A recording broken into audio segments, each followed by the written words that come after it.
गाउँको बाटो, साँझको समय। घना जंगलको बीचमा साँझ पर्न लागेको छ। चराहरू चिच्याइरहेका छन्। हावा चल्दैछ।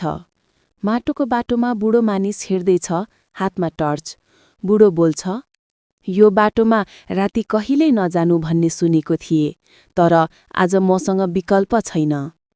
टर्चको उज्यालो टिमटिमाउँछ। टर्च बुझेपछि अँध्यारो। टाढाबाट एक केटीको हाँसो सुनिन्छ। पुरानो कुवा, रातको गाढा अँध्यारो। बुढो कुवाको छेउ पुग्छ, टर्च बल्दैन। कुवाबाट हल्का सेतो धुवाँ निस्कँदैछ।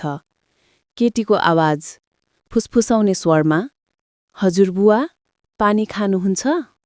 बुढो डरले काँप्दै बोल्छ, को हौ त? केटीको सेतो कपडामा शरीर देखिन्छ, तर मुख कालो धुवाँ जस्तो। म त तपाईकी नातिनी हुँ, जुन कुवाभित्र मरेकी थिएँ। कुवाको पानी रातो देखिन्छ।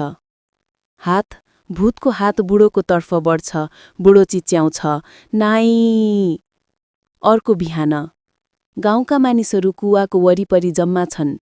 बुढोको लास आधा पानीमा डुबेको छ, अनुहार डरले फुलेको।